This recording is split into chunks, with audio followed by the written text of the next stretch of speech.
fils de notre communauté, un fils de cette église, bien que Dieu lui a rendu, a fait de lui un père dans une église locale. Nous sommes contents de l'avoir. Quand il est arrivé, il m'a fait signe. Est-ce qu'on peut l'honorer parmi nous? Apôtre Hugues Loubaya, Dieu te bénisse. Il a œuvré pendant longtemps dans notre église de Kinshasa. Et maintenant, il est établi à Lumbashi où il fait un bon travail qui fait avancer le royaume de Dieu. Quelqu'un peut dire Amen? Alors, ce soir, je commence à introduire l'église dans des messages qui doivent nous pousser dans des moments forts de prière, de délivrance, pour nous permettre, à côté de la parole, de la grâce d'enseignement, que nous puissions aussi opérer dans notre ministère de délivrance pour aider les personnes qui ont besoin d'expérimenter la grâce de Dieu et la libération. Y a-t-il des gens qui aiment les dieux qui parlent et qui agissent? Notre Dieu ne parle pas seulement, il agit. Et si tu aimes le Dieu qui agit, je veux que tu pousses des cris de joie pour sa présence parmi nous. Alléluia. Alors, nous sommes toujours dans vaincre le combat de portes, mais aujourd'hui, hier on a parlé sur l'impact d'un bon témoignage dans l'ouverture de portes. Et malheureusement, certaines personnes ne sont pas venues, mais la grande partie était là. Les violents sont venus. Je demande aux personnes qui ont raté l'enseignement d'hier, allez sur Ramaf Church, Ramaf siège social, je crois, l'Ikassi. S'il vous plaît, enfermez-vous dans une chambre, prenez 45 minutes de votre temps, 1 heure de votre temps, suivez cet enseignement-là qui peut vous aider parce qu'au-delà de la prière, vous n'avez pas l'idée du pouvoir décisionnel d'un bon témoignage sur votre vie et en ce qui concerne l'ouverture des portes. Je ne saurais pas tourner à cet enseignement-là parce que nous avons beaucoup de choses à dire et nous n'avons pas beaucoup de jours. Donc, je prie les personnes qui ont raté cet enseignement, vraiment aller sur la page, prenez du temps, écoutez cet enseignement, priez avec, ça peut vraiment vous aider à vivre la grâce de Dieu. Alors aujourd'hui, je passe à un autre chapitre, toujours dans notre grand thème, je parlerai sur accéder aux portes des cœurs des hommes. Quelqu'un peut dire après moi, accéder aux portes des cœurs des hommes. Je veux que tu regardes 2 personnes à côté de toi, dis-leur accéder aux portes des cœurs des hommes. Regarde notre voisin, dis-lui accéder aux portes des cœurs des hommes. Donc je voudrais ensemble avec vous que nous puissions lire un petit texte qui va nous aider. Nous aurons Luc chapitre 16, 19 à 21. Luc chapitre 16, 19 à 21. Il est 19h45. Normalement, selon le programme, notre culte doit finir à 19h pile. Donc, si je dois prêcher, c'est pour 15 minutes, 30 minutes. 19h30. Donc, on va essayer de voir comment garder quelques minutes pour la fin afin de prier. Quelqu'un peut dire Amen? Luc chapitre 16, 19 à 21. Que nous dit la Bible? Je veux qu'on lise ensemble. 4, on y va. Il y avait un homme riche qui était vêtu de pourpre et de fin lin et qui chaque jour menait joyeuse et brillante vie. Un pauvre nommé Lazare était couché à sa porte, couvert d'ulcères et désireux de se rassasier de miettes qui tombaient de la table du riche. Et même le chien venait encore lécher ses ulcères. Merci, nous pouvons nous asseoir.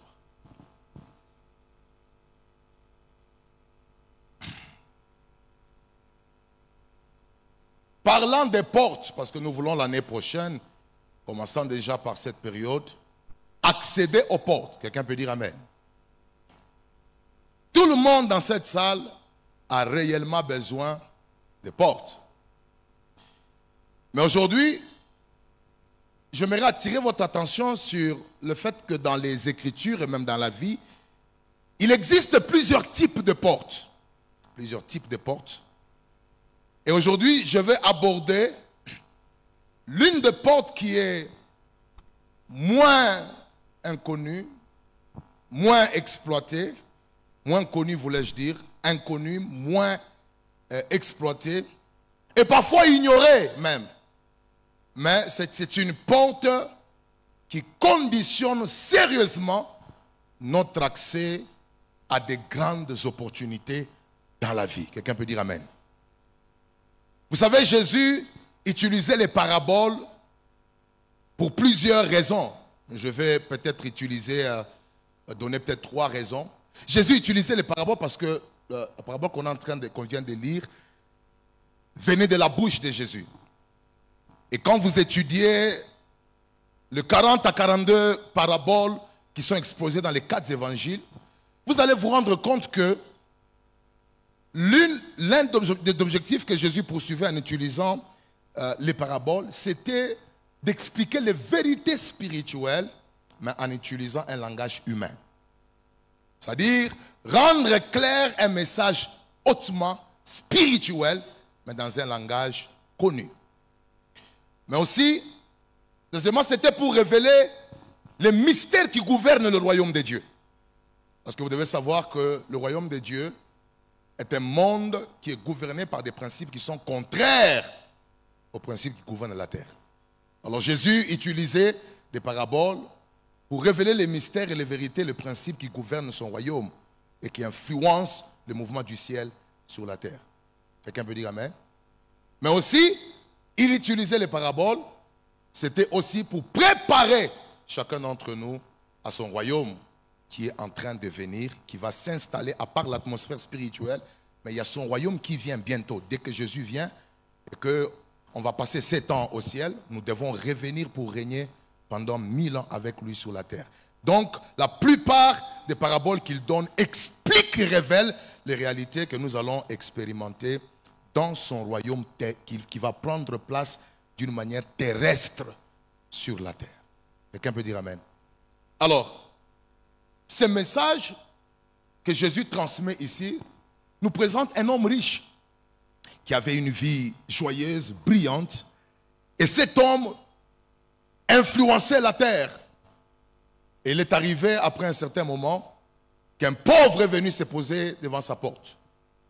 Et la Bible donne les conditions de ces pauvres. Il attendait le miette qui tombait de la table. Il avait des ulcères et les chiens venaient régulièrement pour lécher ses ulcères. Bien aimé dans le Seigneur, moi j'ai un problème qui a attiré mon attention dans la méditation que l'Esprit de Dieu a apporté comme illumination, c'est d'observer la position géographique de ces pauvres. Et c'est sur ça que je vais apporter quelques remarques et commencer notre enseignement.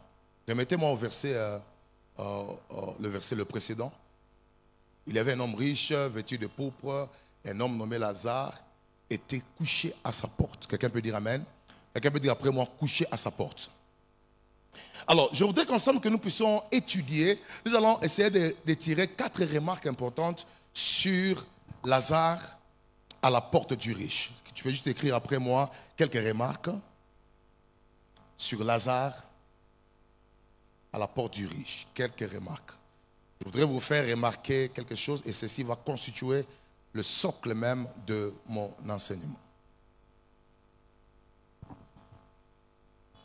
Je vous épargne de tous les détails de cette histoire parce que juste après ça, les pauvres vont mourir. Et ce qui m'étonne, c'est de voir que les pauvres sont morts avant les riches. Parce que la pauvreté, parfois, écourte l'espérance de vie. Les riches sont morts après les pauvres. Quelqu'un peut dire Amen? À la seule différence où le pauvre est porté par les anges, mais les riches, lui, étaient simplement ensevelis. Et de l'autre côté, quand il se retrouve dans le monde spirituel à l'au-delà, l'autre est en plein tourment, il est en train de souffrir dans les grincements de dents, mais l'autre est dans la joie dans les seins d'Abraham. Mais nous ne voulons pas arriver là-bas parce que là n'est pas notre problème. Nous voulons nous concentrer sur la position géographique parce qu'il est question de porte dans notre saison. Et je voudrais attirer votre attention sur la première remarque que vous devez noter dans cette histoire, c'est que Lazare était à la porte du riche. Mais il est mort avec l'identité d'un pauvre. Lazare était à la porte de qui? D'un riche. Mais il est mort avec l'identité de qui? D'un pauvre. C'est très important parce que cette remarque doit vous amener à comprendre que tu peux être connecté à une porte richissime et finir pauvre. Parce que la proximité avec les grandes portes n'est pas synonyme de jouir de la valeur de ces portes. Il est à côté d'une grande porte, mais le jour où on l'enterre, on l'appelle pauvre. Et même quand il va à l'au-delà, il a encore l'identité des pauvres. Je voudrais dire à l'église, nous voulons les portes. Et il arrive de fois dans nos vies que nous sommes devant les bonnes portes. Mais notre identité ne change pas.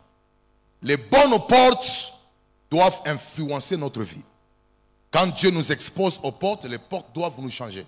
C'est pourquoi vous allez remarquer, Joseph avait l'identité d'un prisonnier. Le jour où la porte de la maison royale s'est ouverte, il est devenu premier ministre. L'identité a changé. Mais nous avons un pauvre ici. Il est pauvre devant une porte d'un riche. Mais après, jusqu'au jour de sa mort, on l'appelle toujours pauvre Lazare. C'est-à-dire, vous devez comprendre que parfois vous êtes devant la belle porte, mais vous avez une vie laide. Acte chapitre 3, nous avons un paralytique, un boiteux de naissance. On les prend chaque jour pour les porter, l'amener devant une porte. Et ce n'est pas n'importe quelle porte, c'est la porte du temple, mais appelée la belle. C'est-à-dire que cette porte a une beauté. Mais malgré que cette porte a une beauté et que le boiteux a une proximité avec une belle porte, c'est là les gardes boiteux et mendiants. Ma prière pour ce soir, que ta proximité avec les grandes portes change ton identité. Ça c'est très important, mais je voudrais apporter une deuxième remarque. Quand vous regardez le texte, vous allez vous rendre compte que Lazare était à la porte du riche. Dis après moi du riche. Il était à la porte du riche, mais il est resté affamé et bénéficiaire de miettes.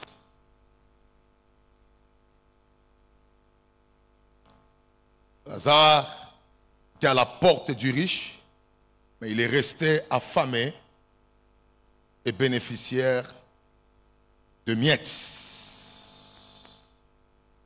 Bien-aimés dans le Seigneur, c'est une chose d'être à côté des grandes portes ou de rencontrer des hommes importants et influents qui peuvent changer votre vie. Mais j'aimerais que vous puissiez savoir que c'est une autre chose de bénéficier de la valeur de ces portes. Parce que ce qui m'étonne ici, c'est de voir qu'un homme qui est devant une porte d'un riche, mais il reste affamé dans son estomac et puis il ne bénéficie que de miettes. C'est pourquoi vous remarquerez, il y a des gens dans leur téléphone, ils ont des ministres avec eux. Mais quand vous regardez leur table, ce sont des miettes qu'ils ont. Contact avec des grandes personnalités. Certains même sont des personnes bénies de vos familles. Mais quand vous regardez votre vie, vous vous rendez compte que vous vivez des miettes. Et avec le miette, vous n'allez pas accomplir de grandes choses. La Bible dit, Jean chapitre 10, verset 10, que le voleur ne vient que pour égorger, faire quoi? Mais le Fils de l'homme est venu afin que nous puissions avoir une vie en abondance. C'est-à-dire que Dieu appelle chaque enfant de Dieu à vivre l'abondance. Et je voudrais répéter ce soir, ta vie ne sera pas esclave de miettes. Il y a un Dieu qui peut te faire passer de miettes à la dimension de l'abondance. Cette abondance n'est pas simplement la vie Zoé qui coule dans nos veines, qui coule dans nos esprits, mais cette vie Zoé peut se matérialiser en amenant la vie là où il y avait la mort, en amenant l'abondance là où il y avait le miettes et la crise. Et vous savez, Église, c'est important que nous puissions prêcher l'évangile avec équilibre, comprendre les choses de Dieu avec équilibre. Parce que ces textes m'inquiètent beaucoup de constater que celui qui a déjà la vie éternelle est pauvre sur la terre. Et celui qui a la richesse de la terre souffre dans l'éternité. L'équilibre serait que la foi de la vie éternelle que Lazare a s'ajoute à la richesse du riche. Et que la richesse du riche s'ajoute maintenant à la pauvreté et à la vie de Lazare. Et ceci fait la notion d'équilibre. Le Dieu qui nous bénit, le Dieu qui nous sauve veut que nous soyons bénis. Et le Dieu qui nous bénit veut que nous ne puissions pas perdre le salut, mais que nous puissions garder la vie éternelle. Donc cet évangile d'écraser la prospérité pour encourager le salut ne vient pas de Dieu. Dieu est un Dieu équilibré. Et s'il n'en était pas ainsi, il n'en est jamais ordonné à ce que l'argent sorte de la bouche d'un poisson. Parce que pourquoi, quand l'argent sort de la bouche d'un poisson, vous avez déjà réfléchi à quoi est-ce que cela signifie? Ça signifie qu'il a provoqué une perte dans le gouvernement romain. Parce que dans les relevés bancaires, de tout élément qui est dans l'Empire romain, on doit vérifier combien tu as utilisé pour payer les taxes. Mais l'argent qui sort de la bouche d'un poisson, comment on va répertorier ça? Parce que dans le gouvernement romain, on ne sait pas qu'il y a l'argent parfois dans la bouche du poisson. Mais Jésus qui contrôle l'or et l'argent a fait en sorte qu'il y ait des ressources financières que le gouvernement romain ne peut pas maîtriser. Je prie pour que ce que les hommes ne maîtrisent pas, que toi tu le maîtrises. Et que les endroits où l'argent n'est pas signifié, que Dieu te donne la grâce de les découvrir. Parce que l'or et l'argent lui appartiennent. L'or et l'argent lui appartiennent. Et je crois que le même Dieu qui nous remplit spirituellement peut aussi remplir nos tables. Le même Dieu qui nous remplit spirituellement avec des grâces peut aussi te faire passer de la dimension des miettes vers la dimension d'abondance. Mais ça m'inquiète du fait que celui qui a la vie Zoé est en train de souffrir et celui qui n'a pas la vie de Zoé, Zoé est en train de régner sur la terre. Or la Bible dit, son trône est où? Au ciel, mais il a donné pour lieu de domination aux hommes. Il a fait en sorte que nous puissions dominer sur la terre. Mais comment tu domines sur la terre et tu n'as pas le pouvoir sur l'argent, tu n'as pas le pouvoir sur les finances? La volonté de Dieu aujourd'hui et qu'au-delà de notre spiritualité, que Dieu nous fasse passer de miettes vers l'abondance. Et tu ne peux pas attirer une chose que tu critiques. Parfois, les gens qui condamnent que non, vous venez à l'église pour la prospérité, ils ont déjà l'argent. Ouais. Et tel que nous sommes tous ici, chacun de nous doit savoir qu'au-delà de ta vie spirituelle, Dieu a les projets de te bénir. Dieu a l'intention de te faire passer de la dimension de miettes vers la vie d'abondance. Et c'est sa volonté. Dis à un voisin, Dieu veut nous faire tirer des miettes vers l'abondance. Troisième remarque que je voudrais vous apporter, c'est que Lazare était à la porte du riche, mais il n'y a jamais accédé. Il n'y a jamais accédé. Il était à la porte du riche, mais il n'y a jamais accédé. Je voudrais que vous puissiez remarquer un aspect important, c'est que la proximité avec un lieu de gloire n'est pas synonyme nécessairement de l'accéder. Parce que je suis en train de me rendre compte que être proche de cette porte, oui, c'est la vérité. L'opportunité était déjà là, les riches étaient déjà là, mais jusqu'à la fin de sa vie, il n'est jamais entré chez les riches. Parce que savez-vous que c'est une chose d'avoir une vie qui accueille les opportunités, qui est exposée à des grandes choses, mais c'est aussi une autre chose qui vous demande de la sagesse et de la grâce de Dieu pour bénéficier des opportunités qui viennent. Il y a beaucoup de gens parmi nous, ils n'ont pas une vie dans laquelle il y a l'absence des opportunités. Non, les opportunités viennent toujours, mais ils ne vivent jamais la gloire de ces opportunités. Plusieurs opportunités viennent, des business, tout ça, des contrats, des connexions, des grandes choses. Et quand on regarde même la qualité des personnes avec qui tu es en connexion, ce sont des gens établis. Ce sont des opportunités. Et ceci est la réalité que nous constatons ici. À la porte du riche, mais il n'a jamais accédé à cette porte. Il n'est jamais entré. Tout près de la porte, mais il n'y a jamais accédé. Je voudrais déclarer que c'est pour la dernière fois que tu as des opportunités que tu ne peux pas maximiser. Je prie que Dieu te donne la grâce dans la réunion de ce soir. Toute opportunité qui vient ne te lâchera pas sans que tu ne puisses manger le fruit qui est attaché à ces portes et à ces opportunités. Celui qui me donne un bon amen, je prêche la parole. Je suis en train de prophétiser sur la vie d'une sœur, d'un frère, que Dieu va te donner la grâce dans la réunion d'aujourd'hui de maximiser les opportunités. Et ceci est oui et amen dans la vie de ceux qui ont la foi. Je dis que ceci est amen dans la vie de ceux qui ont la foi. Que celui qui a la foi dit après moi, je reçois cela. Et il n'y a jamais accédé. Et je voudrais que vous puissiez regarder la quatrième remarque. c'est que Lazare était proche d'un riche et visible à ses yeux. Mais le cœur de celui-ci ne s'est jamais ouvert en sa faveur. Notez cela. Lazare était proche d'un riche, visible à ses yeux, mais le cœur de celui-ci ne s'est jamais ouvert en sa faveur.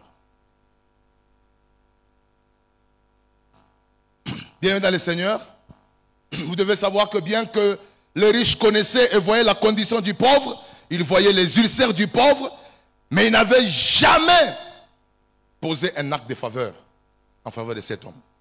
Et j'ai compris une chose, Lazare était à la porte de sa maison, mais n'avait jamais pénétré le cœur du riche. C'est possible d'être devant de grandes opportunités, mais vous n'avez jamais accédé le cœur de personnes qui détiennent ces opportunités. Vous devez savoir que même quand nous prions pour les portes, en réalité, derrière chaque porte, il y a un homme. Vous voulez entrer dans la maison royale? Vous avez besoin de rencontrer d'abord Pharaon, parce que c'est lui le roi de la porte. Et si lui n'ouvre pas la porte, vous n'entrez pas.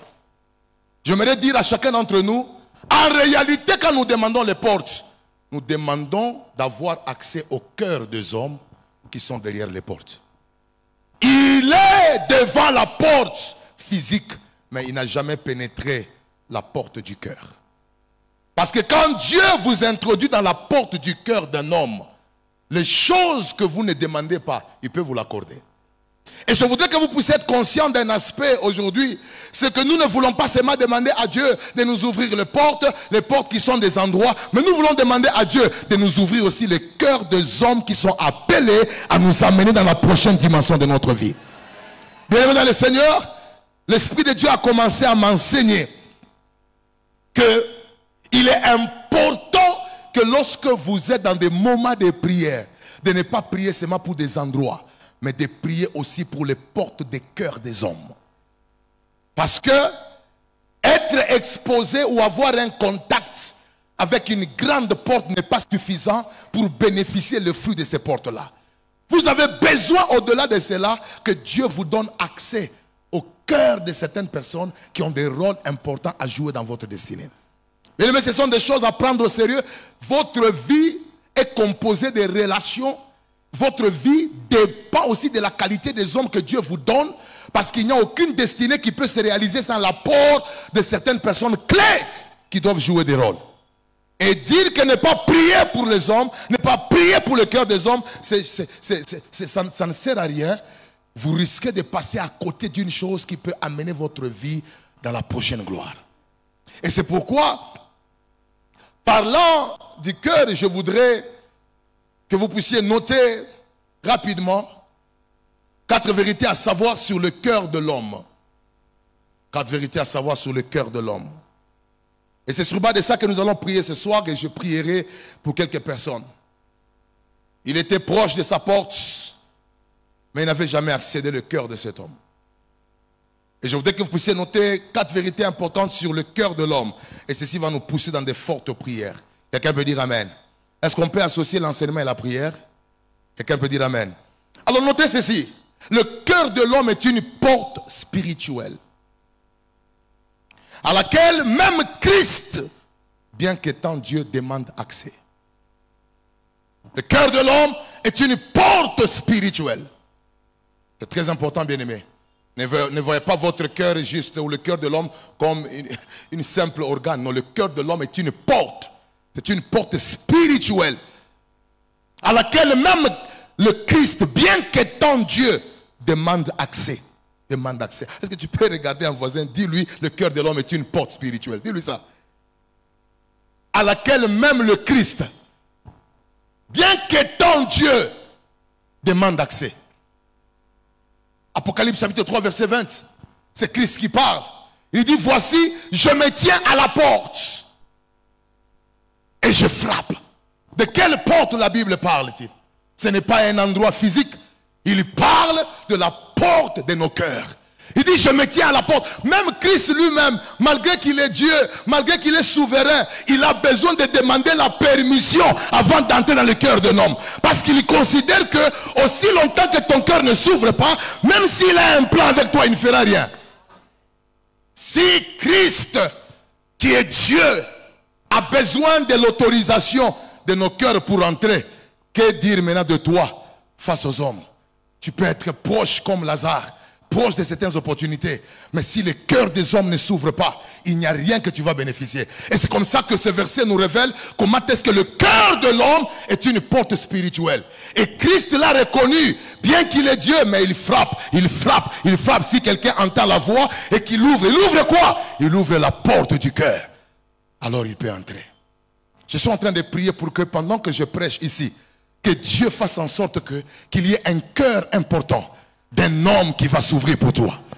Et que pendant que toi tu es ici en train d'écouter ces messages, un homme va sentir comme si on a ouvert son cœur, et c'est ton nom qui est entré, c'est ton image qui est entrée, et demain il t'appelle pour te dire, je signe un contrat d'1 million avec toi et tu vas gérer mes parcelles. Celui qui me donne un bon amen, que le Dieu qui ouvre le cœur des hommes visite ta destinée. Quelqu'un peut dire après moi, yes. Bien-aimé, est-ce que vous vous rendez compte que le cœur est une porte spirituelle? Et cette porte spirituelle fait en sorte que même Dieu lui-même, avant d'entrer dans nos vies, il frappe. Il a besoin de notre permission pour entrer. Je voulais seulement que vous soyez d'accord avec moi que ton cœur est une porte spirituelle. Et que le cœur de l'homme est une porte spirituelle. Mais attention, deuxième vérité que je voudrais que vous puissiez noter, parce qu'il faudrait compris, notez cela. Le cœur de l'homme est une porte verrouillée. Quelqu'un dit après moi, verrouillée. Qui ne dévoile ses secrets que lorsqu'elle s'ouvre. C'est une porte verrouillée. Tout homme que tu rencontres sur ton parcours, avant qu'il ne te fasse confiance, avant qu'il ne te fasse du bien, naturellement son cœur est verrouillé. Le cœur de l'homme est verrouillé. Verrouillé, je dis verrouillé. Fermé. Herménétiquement fermé. Le cœur de l'homme est une porte verrouillée qui ne dévoile ses secrets que lorsqu'elle fait quoi? Elle s'ouvre. Donnez-moi Juge chapitre 16, verset 17. Nous avons ici un homme du nom de Samson. Samson est en relation avec Delilah. Samson aime beaucoup Delilah. Mais Delilah a besoin de connaître les secrets. Quel est le secret de ta force? Donne-moi un peu le secret de ta force. Il va mentir plusieurs fois. Non, le secret de ma force est dans ça. Si vous me mettez les cordes. Mais la Bible dit, il lui ouvrit tout son cœur. Il lui ouvrit quoi? Tout son cœur. C'est-à-dire que bien qu'ils étaient en relation, le cœur ne s'était jamais ouvert. Je voudrais dire à tout le monde ici, tu peux être proche d'une personne importante, tandis que son cœur ne s'est pas encore ouvert, il y a des choses que tu ne connaîtras pas. Il lui ouvrit tout son cœur et lui dit, le rasoir ne passera point sur ma tête. Bien-aimé, je voudrais insister que l'intimité dans une relation ne commence pas lorsque vous êtes physiquement proche, mais elle commence lorsque les portes du cœur s'ouvrent. Parce qu'il est possible que tu sois physiquement proche de ta femme ou de ton mari ou d'un fiancé. Mais aussi longtemps que son cœur ne s'est jamais ouvert, tu ne connaîtras jamais les secrets de son cœur. C'est pourquoi la proximité physique n'est pas suffisante pour prétendre qu'il y a une intimité. C'est pourquoi vous allez remarquer, il y a des gens, c'est le jour de la mort de leur mari qu'ils découvrent qu'il y avait 42 enfants que la mère ne savait pas. Et maintenant, pendant qu'elle est en train de pleurer, elle ne pleure pas le départ de l'homme. Elle pleure maintenant la colère du fait que pendant plusieurs années, ils ont été ensemble, mais le cœur ne s'était jamais ouvert. Je vous informe que vous pouvez être proche de quelqu'un, mais son cœur ne s'est jamais ouvert pour vous. Et c'est pourquoi il faut apprendre à prier pour le cœur des hommes. Parce que être à côté de quelqu'un et dire que c'est mon mari, c'est ma femme, c'est mon ami, parfois... Ah, dis à un voisin, parfois c'est compliqué. C'est pas parce que nous dormons dans le même lit que l'intimité est réelle. Non, non, non, non, non. On peut être dans le même lit, mais mon cœur est encore fermé. C'est pourquoi vous voyez, il y a beaucoup de gens proches avec eux, dans une relation avec eux. Vous faites les affaires ensemble, mais il y a des secrets que vous ne connaîtrez jamais parce que votre proximité n'était pas synonyme de l'ouverture de leur cœur.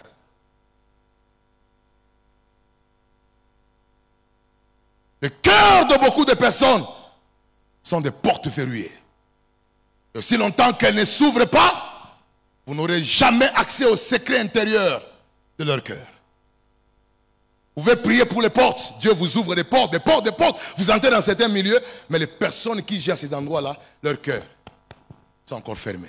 Et vous pouvez être comme un Lazare, proche d'une porte, mais vous restez pauvre. Parce que vous avez accédé à certains milieux, mais le cœur de certaines personnes qui devaient vous faire du bien dans ces milieux-là sont restés des portes fermées.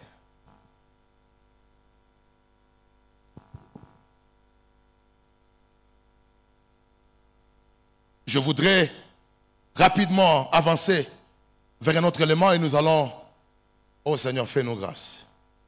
Troisième élément. Vérité. Le cœur de l'homme est une porte spirituelle qui peut être éloignée de vous, même lorsque sa bouche vous loue de près. Le cœur de l'homme est une porte spirituelle qui peut être éloignée de quoi? De vous, même lorsque sa bouche vous loue de quoi? De près. Très important. Le cœur de l'homme est une porte spirituelle qui peut être éloignée de quoi? De vous, même lorsque sa bouche vous loue de près. Un homme peut vous apprécier par la bouche pendant que son cœur est sérieusement éloigné de vous. Et ça, ce n'est pas moi qui l'ai dit, c'est Jésus qui étudie le cœur de l'homme et il parle de cela dans Marc chapitre 7, verset 6. Jésus leur répondit, hypocrite, Ésaïe a bien prophétisé sur vous, ainsi qu'il est écrit, c'est pas quand les portes de cœur des hommes sont fermées contre vous, vous pourrez donner beaucoup, beaucoup, mais vous n'aurez rien en retour. Quand le cœur des hommes sont fermés contre vous, vous donnerez beaucoup, mais vous n'aurez rien en retour. Yes. Vous comprenez la valeur ce soir de prier pour l'ouverture de cœur. Et il y a une onction pour ça. Quelqu'un peut dire amen. Il y a une onction pour ça. Il y a une onction qui peut faire que quand toi tu arrives quelque part, les hommes sentent qu'ils sont agités, ils doivent faire quelque chose pour toi. Il y a une onction pour ça. Si les gens vont chercher les fétiches pour être attirants et avoir des opportunités, chez Dieu, il y a des grâces. Il y a des grâces chez Dieu qui peuvent faire que vous êtes nombreux à faire la même chose. Mais dès que les gens te regardent toi, ils sentent qu'il y a une grâce particulière. Pourquoi? Parce que quand vous priez pour le cœur des hommes, Dieu va commencer à vous prendre. Il vous pose à l'intérieur. Maintenant, si le cœur des hommes ne s'ouvre pas, je tente de le dire, vous allez donner beaucoup, mais vous n'aurez rien en retour. Donnez-moi 2 Corinthiens chapitre 6, 11 jusqu'à 13. Nous allons lire cela. C'est l'apôtre Paul qui parle à l'église de Corinthe. Écoutez ce qu'il dit. 2 Corinthiens chapitre 6, 11 jusqu'à 13. Alléluia. Merci Père éternel. On y va. 4. Notre bouche s'est ouverte pour vous, Corinthiens. Notre cœur, c'est quoi? C'est élargi. Écoutez comment il est en train de parler. Vous n'êtes point à l'étroit au-dedans de quoi? Ça sont des informations importantes que l'apôtre Paul dit. Il explique comment est-ce que dans le cœur de quelqu'un, vous pouvez être aussi à l'étroit. Mais il explique que vous là, vous n'êtes pas à l'étroit au-dedans de nos cœurs. Nous avons ouvert largement nos cœurs. Mais écoutez maintenant comment il explique la réaction des Corinthiens. Mais vos entrailles, ce sont quoi? Rétrécies. Maintenant écoutez comment il va finir ce message. Rendez-nous là pareil. Je vous parle comme à mes enfants, élargissez-vous aussi. C'est-à-dire qu'il est en train d'expliquer que nous avons beaucoup donné. Mais vous, vos cœurs là, sont encore fermés. J'ai tout fait, j'ai fait ceci, j'ai implanté, j'ai donné, j'ai soutenu des personnes parmi vous. J'ai donné, mais vos cœurs à vous là sont encore fermés. Donc c'est possible que vous puissiez donner beaucoup aux gens dont les cœurs sont encore fermés. Et la conséquence c'est quoi? C'est qu'en retour vous ne recevez rien. Savez-vous pourquoi est-ce que vous avez été déçus de beaucoup de gens? C'est parce que pendant que vous donnez, vous pensez que vous allez recevoir quelque chose. Et comme le cœur ne s'était jamais ouvert, en retour, vous étiez étonné que rien ne s'est passé. Parce que quand le cœur est fermé d'un homme, malgré vos bons actes, malgré vos sacrifices, rien ne va se faire. Parce que le cœur est encore fermé. Et je voudrais apporter une bonne nouvelle à quelqu'un avant que nous puissions prier. C'est que dans le ciel, il y a un Dieu qui a le pouvoir sur le cœur des hommes. Et que si tes paroles n'ont pas été entendues, si ta souffrance n'a pas été constatée, il y a au ciel un Dieu qui a le pouvoir d'entrer à l'intérieur d'un cœur et de rendre ton nom très fréquent dans l'esprit de celui qui avait déjà fermé le cœur. Et je viens de déclarer aujourd'hui que le Dieu qui ouvre le cœur te visite. Donne-moi un amen, je prêche la parole. Notez que Dieu a le pouvoir d'ouvrir les portes des cœurs des humains. Dieu a le pouvoir, dis après moi, il a le pouvoir. Plus fort que ça, il a le pouvoir. Regardez Actes chapitre 16, verset 14. J'aime ce verset. La Bible déclare que pendant que l'apôtre Paul enseignait, pendant que l'apôtre Paul était en train de prêcher, la Bible déclare qu'il y avait une fille qui l'écoutait. L'une d'elles, nommée Lydie, marchande de pourpre de la ville de Thyatire, était une femme craignant Dieu. Et elle écoutait. Dis à un voisin, écouter ne signifie pas comprendre. Mais aussi écouter ne signifie pas que tu es entré directement dans le cœur de quelqu'un. Non. Elle était en train d'écouter. Mais la Bible ajoute en disant que le Seigneur lui ouvrit le cœur pour qu'elle fût attentive à ce que disait Paul. Elle dit qu'il y a des gens qui peuvent écouter ce que tu dis. Ils peuvent écouter ce que tu demandes, mais le cœur est encore fermé. Mais j'aime que lorsque Dieu a constaté que la fille écoutait, mais son cœur n'était pas ouvert à la porte qui parlait, Dieu va descendre dans sa souveraineté et il va entrer dans le cœur pour ouvrir le cœur afin qu'elle soit attentive. J'aimerais dire à partir d'aujourd'hui, si Dieu ouvre le cœur des hommes, ils ne prennent point à la légère ce que tu dis. Ils seront attentifs. Je suis en train de prophétiser. À partir d'aujourd'hui, ta voix ne sera pas prise à la légère. Tes demandes et tes inquiétudes ne seront pas prises à la légère. Toutes les fois que tu parleras, Dieu ouvrira le cœur des hommes. Ils entendront 10 fois ce que tu dis. Ah, celui qui me donne un bon amen, je prêche la parole. J'aimerais déclarer à partir de ce soir que le Dieu qui m'a oint pour comprendre ce message commence à faire en sorte que dans ton téléphone, toute opportunité que Satan avait bloquée, que le cœur de ces hommes et de ces femmes commence à s'ouvrir. Si tu as un téléphone, lève-le d'abord, je vais prophétiser là-dessus. Je suis en train de déclarer, tu n'auras plus de contacts stériles. Ah oui, je dis tu n'auras plus de contacts stériles. Ah, tu ne seras pas comme le pauvre Lazare, en contact avec un riche, mais il est resté pauvre. Je déclare qu'à partir d'aujourd'hui, que Dieu commence à ouvrir le cœur de ceux qui sont élevés dans ton téléphone. Tu me donnes un bon amen, je prêche la parole. Ah oui, à partir d'aujourd'hui, tes petits messages ne seront pas ignorés. Toutes les fois que tu écriras, tu diras quelque chose, Dieu entrera dans le cœur de certaines personnes et il les ouvrira. Oh my God, tu t'es beaucoup plaint, mais je déclare, ton téléphone devient ton premier bureau de travail. Même si tu n'as pas un bureau où tu travailles, tu vas signer de bons contrats là-bas. Tu vas avoir de grands résultats là-bas. Ah oui, ton téléphone n'est pas un lieu de mauvais souvenirs ou de mauvaises nouvelles. C'est un lieu de grandes nouvelles. Celui qui me dit amen, ton téléphone est béni. Est-ce qu'un peut acclamer très fort pour le roi des rois? Ah, celui qui acclame bien, que Dieu te localise. Je dis celui qui acclame bien, que Dieu te localise. Ah, ah. Et j'aimerais dire à chacun d'entre vous, lorsque Dieu ouvre le cœur, les portes des cœurs des hommes, il y a 3 bénédictions qui arrivent. 1, ils vont te donner au-delà de ce que tu veux. Ils vont te donner au-delà de quoi? De ce que tu veux. Et regardez ce qui se passe. Esther arrive devant le roi. Il dit quoi? Roi, je suis venu te voir parce que j'aimerais te présenter un problème que nous avons. Regardez, lorsque Dieu a déjà ouvert le cœur d'un homme vis-à-vis de toi, le roi va lui dire, écoute, parle, si c'est même la moitié de mon royaume que tu cherches. Non, elle n'est pas venue demander le royaume.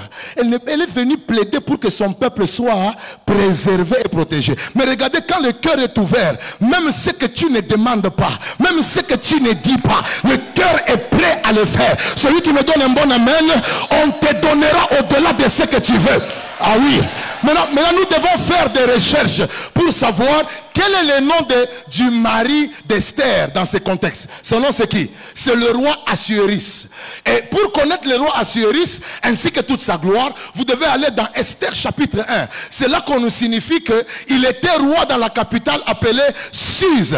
Mais attention, il dirigeait 127 provinces. Maintenant, il faut faire des recherches pour connaître. Quand il dit, je te donnerai la moitié de mon royaume. Maintenant, il faut chercher la moitié de 127. C'est à peu près 63 à 64 provinces. Pas Caïvitou. Tu n'as même pas travaillé. Tu n'as même pas demandé. Mais le cœur de l'homme est prêt pour diviser un royaume de 127 provinces et te donner 64 juste parce que tu es venu. Munguango. Je prie que dans cette salle, qu'il y ait un homme qui aura des choses pour lesquelles il n'a pas travaillé. Juste parce que le cœur de l'homme s'est ouvert. Je prophétise à partir d'aujourd'hui, tu ne forceras plus les relations, tu ne forceras plus les portes. Le Dieu qui a le pouvoir sur le cœur des hommes va ouvrir le cœur des hommes.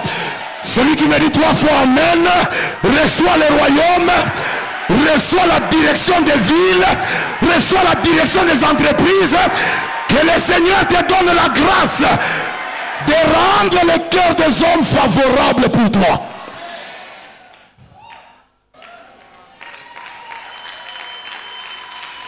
Tu dis amen et je prêche la parole. Tu dis amen et j'avance. Dans mon amen, je vais dire quelque chose de fort. Est-ce que vous avez déjà mesuré la distance que cet homme occupait à Assuérus? 127 provinces. La Bible dit, il était où? Il était établi à Suse. Or, vous devez prendre que il dirigeait à l'époque, c'est comme la distance de l'Inde jusqu'en Éthiopie. Et ce qui fait à peu près 127 provinces qu'il est en train de diriger. Et Suse, c'est l'Iran d'aujourd'hui. Et maintenant, imaginez-vous, toi tu vas devant un homme parce que tu veux qu'il puisse frapper un certain Aman qui veut tuer son peuple. Lui te dit, même si tu demandes aussi la moitié, pas que tout pas bouler. Mais les occupailles. Le temps est arrivé où tu ne dois plus encore trop souffrir. Parce que tu as beaucoup souffert pour avoir certaines choses. Mais l'heure arrive où, parce que tu es venu devant le Seigneur, que Dieu fasse en sorte que même les choses que tu ne demandes pas, oh my God, même les choses, cherche-moi un peu 5 personnes, sois prophétique, dis-leur, je reçois la grâce, tu reçois la grâce d'avoir au-delà de ce que tu demandes. Tu leur dis ça, oh my God, tu leur dis ça, ratekola pirebaya, tu leur dis ça. Ah oui, c'est lui qui est en train de toucher 5 personnes, que la grâce de 5 personnes te localise. Ah oui, j'ai dit que la grâce de 5 personnes te localise. Et je voudrais que nous puissions lire ce verset et nous allons prier avec. Dis après moi, Dieu a le pouvoir sur le cœur des hommes de l'incliner où il veut. Proverbe 21, et ça c'est un message prophétique. Le cœur du roi est un courant d'eau dans la main de l'Éternel. Il l'incline où il veut. Je veux que ce message soit pour toi. Dis après moi, le cœur du roi est un courant d'eau dans la main de l'Éternel. Il l'incline partout où il veut. Maintenant, tu as le droit de remplacer le roi là par le nom de la personne qui est comme une opportunité pour ta vie. Et commencer à dire, Seigneur, toi, tu as le pouvoir d'utiliser le cœur de ces personnes. Nanana. Parce qu'il est comme un courant entre tes mains. Et tu peux l'incliner où tu veux. Je prie ce soir que tout celui qui doit jouer un rôle dans ta vie, que son cœur soit comme un courant d'eau entre les mains de Dieu. Que Dieu commence à l'incliner où il veut. Dis après moi, où il veut. Donc il peut l'incliner vers ton travail, il peut l'incliner vers ta famille, il peut l'incliner vers tes projets, il peut l'incliner partout où il veut. C'est pourquoi la plus grande bénédiction n'est pas de courir derrière les hommes. La plus grande bénédiction, c'est d'aller vers celui qui contrôle le cœur des hommes. Si tu restes en connexion avec lui, il a le pouvoir sur le cœur des hommes. Mais depuis le jour où j'avais compris ça, j'ai vu ma vie entrer dans des territoires où les gens disent c'est difficile. Gentiment en prière 3 jours, je cite la personne tant. Le jour où on se rencontre comme ça, par lui-même, 10 000 $, prends. J'ai dit, je ne t'ai pas demandé, j'ai dit, prends. Mon cœur bat, ça fait 3 jours, je n'arrive pas à dormir. Ça fait 3 jours, prends. Prends, je te donne. Je prie que la même grâce te soit accordée. J'ai dit que la même grâce te soit. Je vous donne un témoignage. Pendant les 10 ans ou les 12 ans que j'ai passé en Afrique du Sud, on a eu un grand combat, papa laissé avec maman. On avait un problème de documents. Je suis allé en mission, mais chaque fois on avait des difficultés pour les passeports et pour les visas. Et c'était compliqué. C'était des visas de courte période. Et il est arrivé que récemment, le mois passé, je suis entré dans une retraite. Et j'ai cité le nom du chef qui contrôle les documents en Afrique du Sud. Et quand j'ai cité, j'ai tellement prié, j'ai dit, Seigneur, tu as la capacité de toucher la personne qui a mon document. La première nuit, quand je dors, je vois Julius Malema, qui est l'un des opposants de l'Afrique du Sud. Il est venu me dire, congratulations. Congratulations. Et le matin à 9 h, on m'appelle pour me dire que ma résidence est sortie. Je prie pour que la même grâce que Dieu m'a donnée touche la vie de quelqu'un qui détient quelque chose qui t'appartient. Demain que l'on te cherche, déjà à partir de ce soir, que Dieu ouvre les horizons. Ah, tu me donnes un bon amen, je prêche la parole. Et ça nous arrive maintes fois. Vous entrez dans des territoires où quelqu'un te voit comme ça, vous n'avez rien dit. Il dit, mon cœur est agité. Je sens que je suis agité. Ça, c'est ma petite offrande de 6 000 $. Je veux que tu manges, que tu puisses boire un petit sucré. Avez-vous déjà bu un sucré de 6 000 $? Dis à un voisin, même ce que tu n'as pas demandé, on va te l'accorder lorsque le cœur des hommes s'ouvre.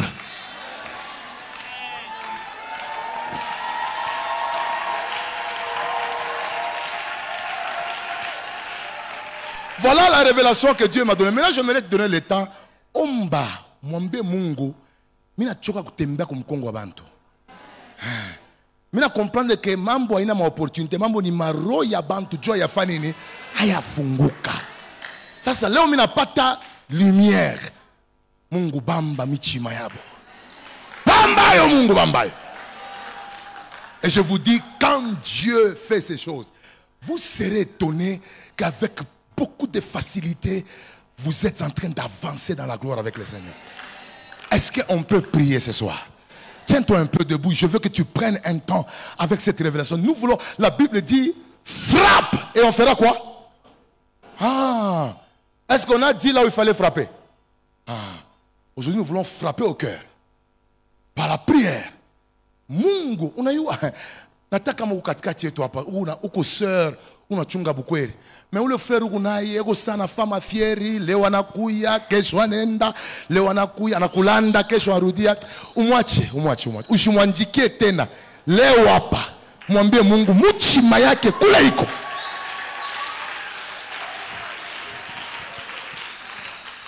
Kule iko Mungu.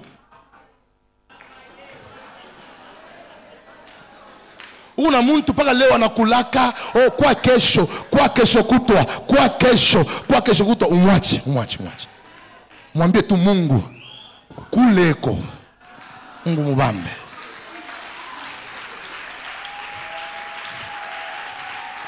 Quelqu'un dit après moi, Père éternel, merci pour la révélation de ta parole.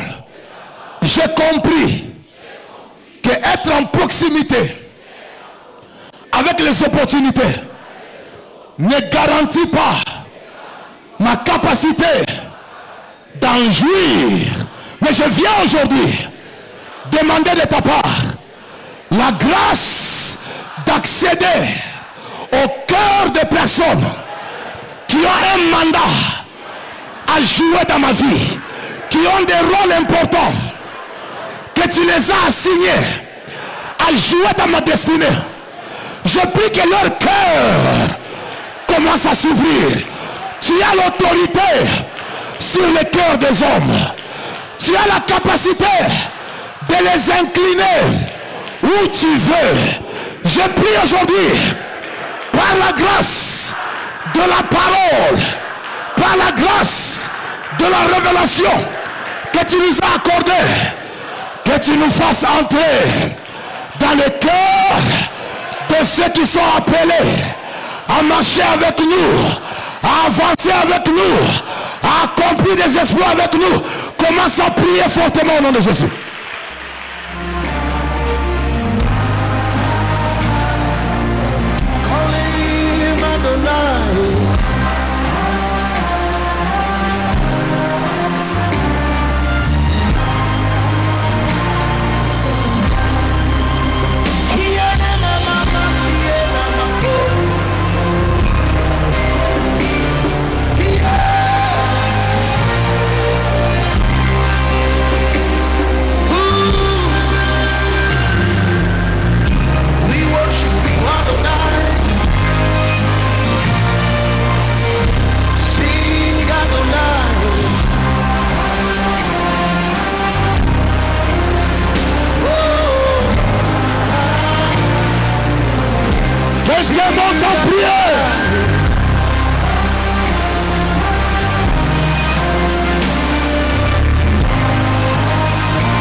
Commence à prier pour l'ouverture de cœur des hommes en ta faveur.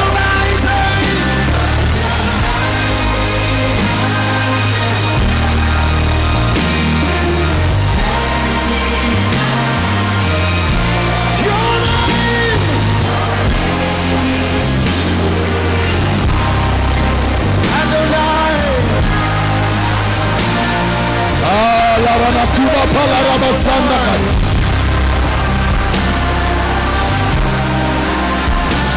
Quelqu'un monte en prière. Seigneur, c'est toi qui ouvres le cœur des hommes.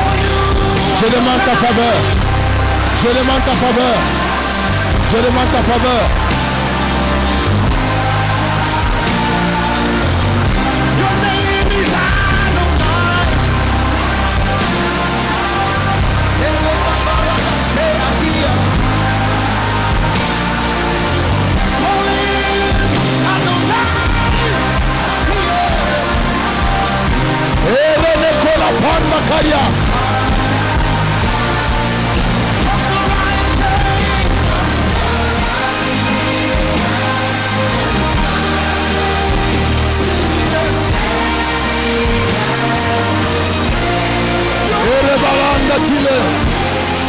Est-ce que tu peux prier ce soir?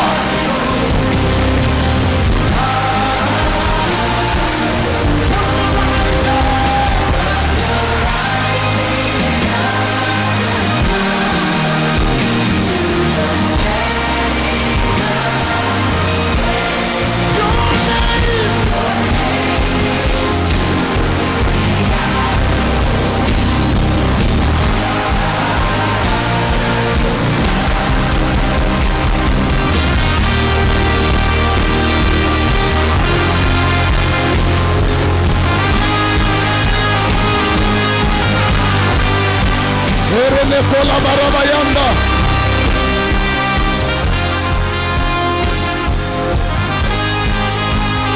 Ebranis kofirebash.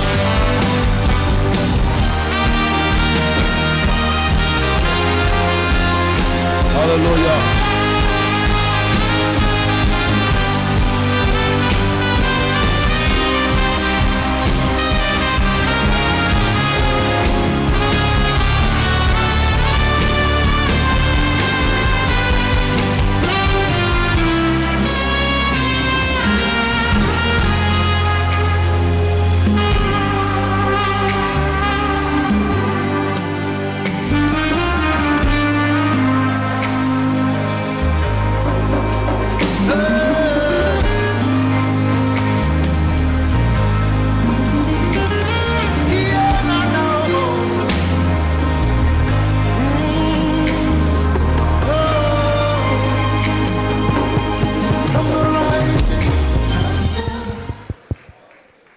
Bien-aimés, j'aimerais vous donner 2 secrets qui ouvrent le cœur des hommes. Quelqu'un peut dire amen? Le premier secret, c'est Dieu. Quelqu'un dit après moi, c'est Dieu. Mais il y a 2 secrets que je voudrais que nous puissions prier. La Bible dit qu'il y avait plusieurs... Le jour où on a exposé Esther et qu'on a exposé devant le roi, la Bible dit, le roi aima Esther plus que toutes les filles, car elle avait trouvé grâce à ses yeux. Il y a 2 choses qui font que le cœur des hommes s'ouvre, la grâce et l'amour.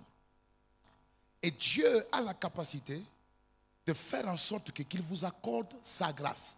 Cette grâce, quand ça vous accompagne, partout où vous partez, le cœur des hommes s'ouvre. Et cette grâce, dès que ça vous localise, ça vous rend remarquable, mais ça pose l'amour dans le cœur de certaines personnes face à vous. Vous n'avez rien fait, vous n'avez même pas donné quelque chose, mais cette grâce peut faire en sorte que quand vous arrivez quelque part, les gens vous aiment, les gens vous apprécient et ils sont prêts à tout faire pour répondre à ce que vous voulez. C'est une onction, c'est une grâce. C'est ce qui avait démarqué Esther. Moi, je crois qu'il y avait des filles qui étaient plus jolies qu'Esther. Mais la grâce qui était sur sa vie l'a démarquée. Ça l'a rendue plus remarquable aux yeux du roi pour qu'elle occupe la position d'une reine dans ce pays-là. Nous voulons faire une prière, demander la grâce de Dieu. Que cette grâce puisse être sur notre visage. Que ça nous accompagne. Partout où nous partons à partir de ce soir. C'est une grâce qui nous accompagne. Partout où nous entrons, nous trouvons grâce aux yeux des hommes. Que ce soit à la maison, que ce soit en famille, que ce soit au travail, partout, dans une fête de mariage, partout où tu pars, tu réclames cette grâce sur ta vie. Tout don parfait et toute grâce excellente vient de Dieu. Si ce message vous concerne, sortez dans les rangées principales, venez devant. Je vais faire une prière spéciale pour tout le monde. Tu as vu que ce message te concerne. C'est une réalité de ta vie que Dieu a exposée. Et que tu as vu que dans la plupart des cas, le cœur des hommes sont souvent fermés face à toi. Et tu as besoin d'une grâce particulière. Je t'invite ici. Je vais prier pour toi. Je vais prier pour toi. Je prierai pour d'autres cas en termes d'impactation ou même de services de délivrance demain et vendredi. Mais ce soir, j'aimerais faire une prière spéciale en pensant de vous par rapport à ce que Dieu me met à cœur aujourd'hui. Père, tu peux lever la main. Tu lèves la main droite, puis tu lèves la main gauche, mais la main droite, tu la poses sur ton cœur. On est en train de prier pour ce qui concerne le domaine des cœurs. Père, c'est moi qui prie pour vous, merci. Père, je viens devant toi. Tu m'as donné la grâce d'accéder à cette vérité qui contrôle le domaine de porte parce qu'il y avait déjà une onction particulière pour ça. Je prie pour qu'à partir d'aujourd'hui, que tous ceux qui étaient comme des Lazare, tout près des grandes portes, mais sont restés le même, touchent le cœur de ceux qui sont derrière ces portes. Je prie qu'en datant d'aujourd'hui, que Dieu vous fasse accéder au cœur des hommes qui ont des rôles importants à jouer dans votre vie. Seigneur, tu m'as enseigné que bien que Jésus était Dieu dans la chair, il avait besoin de Marie. Il avait besoin de Joseph. Il avait besoin des disciples. Il avait besoin de son disciple le plus riche, Joseph d'Arimathée. Malgré nos grâces, malgré nos mandats, malgré les talents, nous avons besoin des hommes qui ont le cœur ouvert face à nous. Je viens prier pour que, par l'onction qui est disponible ce soir, que tu accordes une grâce particulière sur le visage de toute personne qui est en ces lieux. Pour qu'à partir d'aujourd'hui, quand il se présente quelque part, qu'il trouve grâce, pas seulement à tes yeux, mais même aux yeux des hommes. Les opportunités que vous n'avez pas maximisées, que vous n'avez pas pu expérimenter à partir de la prière de ce soir, ça s'ouvre devant vous au nom de Jésus.